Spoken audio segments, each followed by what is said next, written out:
प्रेम शुक्ला, अब पकड़ा जाएगा उड़ता बॉलीवुड? निश्चित तौर पर, और जिस तरह की अन्वेषण धर्मी पत्रकारिता आप सब कर रहे हैं, उससे भी निश्चित तौर पर नारकोटिक्स कंट्रोल ब्यूरो को लीड मिल रही है।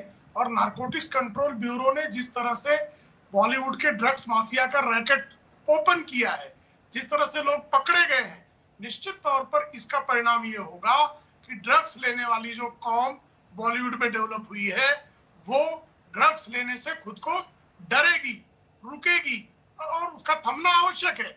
क्योंकि जिस तरह से ड्रग्स का प्रभाव प्रकोप बॉलीवुड पर हुआ है, उसका दुष्परिणाम बड़े पैमाने पर होना है। जब जिस बॉलीवुड के कारण आदर्श उठाने का एक जरिया तमाम देशवासियों को प्राप्त हुआ है, बहुत सारे आदर्श जो बॉलीवुड की फिल्मों से निकल कर आते हैं, उन फिल्मों से निकले हुए आदर्शों को लोग अंगीकार करते हैं। अगर इस तरह के लोग बॉलीवुड में सक्रिय हैं, तो स्वाभाविक तौर पर उसका परिणाम उनके निर्माण पर पड़ेगा, और उनके निर्माण का यह परिणाम समाज पर भी स्वाभाविक तौर पर पड़ता है। जहां से आदर्श निकलने चाहिए, वहां से यदि आपराधिक गतिविधियों की संलिप्तता सामने आ रही है, तो ये समाज के हित में नहीं है। सिरसा जी, 4 बड़ी फिल्म स्टार्स जिनके नाम आ चुके हैं, स्टार्स हैं 3 और एक फैशन डिजाइनर, और उनके अलावा कुछ और की व्हाट्सएप चैट सामने आ गई है।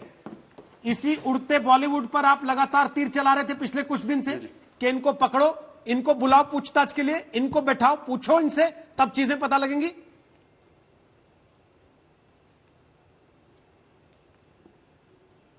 जी बिल्कुल, हम तो बहुत देर से ये कह रहे थे, लेकिन वो क्यों नहीं ऐसा करना चाहते थे, ये तो जवाब मुंबई पुलिस को देना होगा।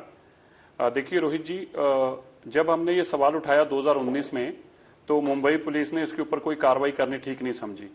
और मैं आपको रोहित जी पहले भी कहा था, आज फिर से एक बार याद दिला दूं, इसके अलावा जो मैंने कंप्लेंट की एक और केस में, वहां पे वो सोशल मीडिया पे एक अदाकारा ने कुछ ऐसा लिखा था जो आपत्तिजनक था, और मैंने उसकी कंप्लेंट की। मुंबई पुलिस ने उसके लिए तो मेरे से बातचीत भी की, मुझे मेल भी भेजी, लेकिन ड्रग्स का इतना सेंसिटिव और इतना सीरियस इश्यू हो और मुंबई पुलिस उस पर चुप्पी साध ले। अब तो देखो, अब तो ये सब आपके सामने आ गया, आपका टीवी चैनल एक्सपोज कर रहा है कि जो बात मैं 2019 में बार बार चिल्ला चिल्ला के कह रहा था, उसकी फॉलोअप कंप्लेंट्स भेज रहा था, रिमाइंडर्स भेज रहा था कि आप इस पार्टी को इन्वेस्टिगेट कीजिए, इसके अंदर सब कुछ है, ड्रग्स भी हैं, और वो लोग हमें बदनाम करने की कोशिश कर रहे हैं जबकि खुद गलत हैं। आज तो सामने आना शुरू हो गया, एक एक करके सब नाम आ रहे हैं। और मैं रोहित जी आपको ये भी बताना चाहता हूं, वो पार्टी को अगर आप 1 मिनट के लिए साइड पर छोड़ भी दें, लेकिन अभी जो खुलासे होंगे, जो लोग इन्होंने पकड़े हैं और वो जो नाम बता रहे हैं, जो उस पार्टी के लोग थे, उन सबके नाम बिना उस पार्टी के भी सामने आने शुरू हो जाएंगे, क्योंकि नेक्सस वही है, सप्लायर भी वही है, और वही लोग हैं लेने वाले और वही लोग हैं देने वाले। लेकिन इनके दिमाग में एक बहुत बड़ा गलतफहमी ये पैदा होगी कि ये बहुत पावरफुल लोग हैं, सारा सिस्टम इनकी जेब में है, कानून से ऊपर है, कानून इनसे नीचे है, और मुंबई पुलिस इनकी जेब में, इसलिए देश इनकी जेब में है। लेकिन अब इनको आहिस्ता आहिस्ता महसूस होना शुरू हो गया कि ठीक है, मुंबई पुलिस को आपने जेब में डाला, लेकिन बाकी देश की एजेंसियां आपकी जेब में नहीं, और कानून के सामने आप बड़े बोने हैं। अभी आप देखें, सबके नाम खुलेंगे, और वो सब लोग नाम आएंगे जो मैं पार्टी के अंदर चिल्ला चिल्ला के बोलता था नशा कर रहे हैं, अब उन सबके नाम आपके सामने आते जाएंगे। नासिर अब्दुल्ला, अब कैसे बचाएंगे उनको? मैंने तो नहीं बचाना, आप मेरे से क्यों कह रहे हैं कि कैसे बचाएंगे? अच्छा, तो आप अब तक जो बोलते आए वो इनको बचाने के लिए नहीं बोलते? नहीं, मेरे मुंह में अल्फाज मत डालिए। आप तो, और ये जो काम है सारे एंकर जो आप है, कोई छोटे बच्चे थोड़ी हैं सर कि मैं आपके मुंह में अल्फाज डाल दूंगा। सवाल कोई और पूछिए। इतनी सारी फिल्में आप कर चुके हैं, मैंने सोचा नहीं कैसे मैं जानता हूं कि आप, सवाल क्या है? मैं जानता हूं कि आपको डायलॉग दिया जाता है, आपको याद करके बोलना होता है, वो मैं समझता हूं इस बात को।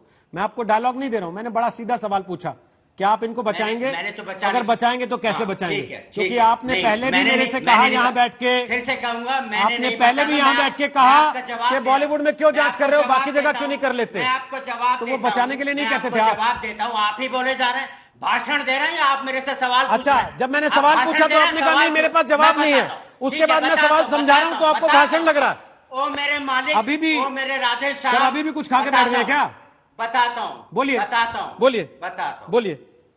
पिछली बार आपने कहा था जल्दी बताइए, अब कह रहे हैं बताओ कैसे? तो आराम से समय दे रहा हूं, बातें करते, ठीक है, एक भूमिका इतनी लंबी खिंचती जा रही है, ले लो समय, कोई बात नहीं, बोलिए ना, सुनिए, बोलिए। हाँ बोलूंगा, मुझे क्यों उत्साह रहे हैं आप? तो बात यह है कि जो एक्चुअल केस जहां पे शुरू हुआ था, वो था ये मालूम अपना करने के लिए कि सुशांत सिंह का जो देहांत हुआ वो होमिसाइड या फिर मर्डर या फिर सुसाइड से हुआ। फिर ये भी बात थी कि शायद ड्रग्स का कोई इन्वॉल्वमेंट हो, ड्रग्स का माफिया हो, एक्सेट्रा एक्सेट्रा। उसके लिए वो जो नारकोटिक्स जो ब्यूरो है वो भी आगे बीच में अच्छी बात है। अब मुझको लग रहा है कि ये जो चीज है जो मेन केस के लिए आए थे उससे अलग हट करके एक और इशू को उन्होंने पकड़ लिया है। सही है, क्योंकि मामला संगीन हो सकता है। ड्रग्स के डीलर्स हैं जो सबसे ज्यादा जो मतलब ये कि सजा मिलती है ड्रग्स के डीलर को मिलती है, जो इस्तेमाल करता है उसको कम मिलती है। और कौन से ड्रग्स इस्तेमाल हुए ये भी देखना है। अगर गांजा ग्रास वास है, ये हल्का फुल्का ड्रग है जो कि ऋषिकेश और हरिद्वार में इस्तेमाल होता है। बहुत से सन्यासी लोग हैं आराम से पीते हैं, शिव जी का उसको प्रसाद बोलते हैं। अच्छा, तो ये शिव जी का प्रसाद लेते हैं बॉलीवुड में सब लोग, जिनके ऊपर आरोप लग रहे हैं। साल से होता आ रहा है। ये प्रसाद मंगा रही है व्हाट्सएप से, जो मंगा रही है। अब जिसका चैट दिखा रहे हैं वो व्हाट्सएप से प्रसाद मंगा रही है। फर्क ये है हार्ड ड्रग्स आ गए हैं, हार्ड ड्रग्स जो कि सेहत के लिए 10 गुना हानिकारक होते हैं। इनके बारे में भी जानता हूं। मैंने 10 साल से तो जानते ही होंगे सर, में ज्यादा काम नहीं किया है, मुझे ज्यादा मालूमात नहीं है। आपने बॉलीवुड में काम नहीं किया सर। आपका नाम डालता हूं गूगल पे, इतनी सारी फिल्में आ जाती हैं। आप कहते हैं आपने बॉलीवुड में काम नहीं किया। साउथ अहमदाबाद से बंगाल तक लेते हैं और हर जगह पे पुलिस का इन्वॉल्वमेंट होगा जरूर, क्योंकि बगैर पुलिस के हेल्प के हो नहीं सकता। पंजाब में एक ऐसी बस्ती है जिसको विधवाओं की बस्ती कहते हैं, क्योंकि उसके सारे मर्द लोग मर गए हैं ड्रग्स ले लेने के। तो बहुत ही संगीन मामला है, लेकिन इसको सही वक्त पे इन्वेस्टिगेट करना चाहिए।